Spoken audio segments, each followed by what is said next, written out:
Bill Gates ਨੂੰ ਨਾ ਕਿਸੇ ਨੇ ਸਵਾਲ ਪੁੱਛਿਆ ਵੀ ਅਗਰ ਤੈਨੂੰ ਅੱਜ ਉਸੇ ਲੈਵਲ ਤੋਂ ਜ਼ਿੰਦਗੀ ਸ਼ੁਰੂ ਕਰਨੀ ਪਵੇ ਜਿਸ ਤੇ ਤੂੰ ਹੈ ਸਾਂ, ਵੀ ਯਾਨੀ ਕਿ ਜਦੋਂ ਤੈਨੂੰ ਯੂਨੀਵਰਸਿਟੀ ਚੋਂ ਕੱਢ ਦਿੱਤਾ ਜਾਏ, ਤੇਰੇ ਘਰ ਖਾਣ ਨੂੰ ਕੋਈ ਸ਼ੈ ਨਾ ਹੋਵੇ, ਤੇਰਾ ਮਾਂ ਪਿਓ ਪਰੇਸ਼ਾਨ ਹੋਵੇ, ਤੇਰਾ ਬਿਜਲੀ ਦਾ ਬਿੱਲ, ਸੂਈ ਗੈਸ ਦਾ ਬਿੱਲ, ਘਰ ਰਾਸ਼ਨ ਨਾ ਹੋਵੇ, ਤੈਨੂੰ ਦੇਣਾ ਪਵੇ ਤੇ ਤੇਰੀ ਜੇਬ 'ਚ ਇੱਕ ਟਕਾ ਨਾ ਹੋਵੇ, ਤੇ ਤੂੰ ਕੀ ਕਰੇਂਗਾ? ਤੈਨੂੰ ਦੁਬਾਰਾ ਇਸ ਲੈਵਲ ਤੇ ਆਉਣ ਤੱਕ ਕਿੰਨਾ ਵਕਤ ਲੱਗੇਗਾ? ਹਾਲਾਂਕਿ ਉਹ ਉਸ ਟਾਈਮ ਬਿਲ ਗੇਟਸ ਨੂੰ ਪੁੱਛ ਰਿਹਾ ਸੀ ਜਦੋਂ 1 ਸਕਿੰਟ ਦੇ ਵਿੱਚ $130 1 ਮਿੰਟ ਯਾਨੀ ਕਿ 4 ਲੱਖ, ਇਸੇ ਤਰ੍ਹਾਂ ਪਾਕਿਸਤਾਨੀ ਅਰਬਾਂ ਰੁਪਇਆ ਇੱਕ ਦਿਹਾੜੀ ਦੀ ਆਮਦਨ ਉਹਦੀ ਬਣਦੀ ਹੈ। ਉਸ ਟਾਈਮ ਉਹਨੂੰ ਪੁੱਛ ਰਿਹਾ ਸੀ ਵੀ ਤੈਨੂੰ ਕਿੰਨਾ ਚਿਰ ਲੱਗੇਗਾ ਇਸ ਲੈਵਲ ਤੇ ਆਉਂਦਿਆਂ ਅਗਰ ਤੂੰ ਦੁਬਾਰਾ ਸ਼ੁਰੂ ਕਰੇ ਤੇ ਜ਼ਿੰਦਗੀ ਫਿਰ ਮੁੱਢ ਤੋਂ। ਉਹਨੇ ਆਖਿਆ ਅਗਰ ਮੈਂ ਦੁਬਾਰਾ ਸ਼ੁਰੂ ਕਰਾਂ ਉਦੋਂ ਮੈਨੂੰ 35 ਸਾਲ ਲੱਗੇ ਸਨ, ਅੱਜ ਮੈਨੂੰ ਸਿਰਫ 3.5 ਸਾਲ ਲੱਗਣ ਦੇ ਦੁਬਾਰਾ ਇਸ ਲੈਵਲ ਤੇ ਆਉਣ ਤੱਕ। ਉਹਨੇ ਪੁੱਛਿਆ ਉਹ ਕੀ ਵਜ੍ਹਾ? ਉਹਨੇ ਆਖਿਆ ਵੀ ਪਹਿਲੀ ਗੱਲ ਤੇ ਇਹ ਵੇ ਵੀ ਮੈਨੂੰ ਜ਼ਿਆਦਾ ਦੇਰ ਇਸੇ ਗੱਲ 'ਚ ਲੱਗ ਗਈ ਸੀ ਵੀ ਮੈਨੂੰ ਪਤਾ ਹੀ ਨਹੀਂ ਸੀ ਚੱਲ ਰਿਹਾ ਵੀ ਮੈਂ ਕਰ ਕੀ ਸਕਣਾ ਵਾਂ। ਇਸੇ ਤਰ੍ਹਾਂ ਮੈਂ ਸੋਚਣਾ ਤੁਸੀਂ ਵੀ ਮੈਂ ਵੀ ਇਸੇ ਤਰ੍ਹਾਂ ਜ਼ਿੰਦਗੀ ਬਹੁਤ ਜ਼ਿਆਦਾ ਅਸੀਂ ਜ਼ਾਇਆ ਕਰ ਰਹੇ ਹਾਂ ਆਪਣੀ, ਵੀ ਸਾਨੂੰ ਪਤਾ ਹੀ ਨਹੀਂ ਅਸੀਂ ਕਰ ਕੀ ਸਕਨੇ ਹਾਂ। ਉਤਲੇ ਵੀ ਸਾਨੂੰ ਹਲਾਸ਼ੇਰੀ ਦੇ ਹੀ ਰੱਖਦੇ ਨੇ, ਅੱਛਾ ਤੂੰ ਲੱਗਾ ਰਹਿ ਤੂੰ ਕਾਮਯਾਬ ਹੋਏਂਦਾ, ਲੇਕਿਨ ਸਾਨੂੰ ਵੀ ਨਹੀਂ ਪਤਾ ਸਾਡੀ ਕਾਮਯਾਬੀ ਕੀ, ਉਹਨੂੰ ਵੀ ਨਹੀਂ ਪਤਾ ਸੀ ਇਹਦੀ ਕਾਮਯਾਬੀ ਕੀ ਹੈ।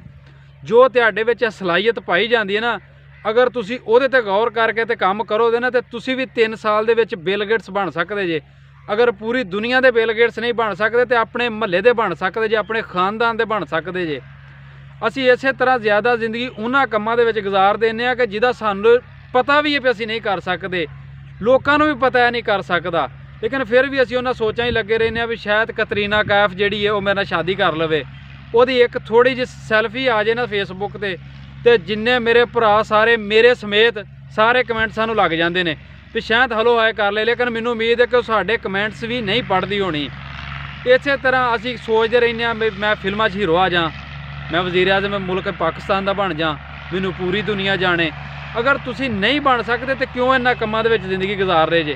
तुसी पूरी दुनिया हुण तो यही सोचां बहुते बंदे कि मैं अमरीका जावां, नहीं अमरीका जा सकते, लेकिन पाकिस्तान दे विच रह के तुसी कर सकते जे ना। पूरी दुनिया नहीं फिर सकते, पाकिस्तान तो फिर सकते जे ना। जिंदगी वो काम करो जो तुहाडे विच वे। तुसी लोकां पिछे लग के ना दौड़ो कि फलाना आ काम कर रहा तो तरक्की कर रहा। हमेशा वो लोग नाकाम हुंदे ने जिहड़े सोचते हैं कि फलां बंदे ने ना आ काम शुरू किया सी ते वो अमीर हो गया सी, लेकिन कामयाब वही बंदे हुंदे ने जिहड़ी अपनी असलीयत लैके सामने हुंदे ने।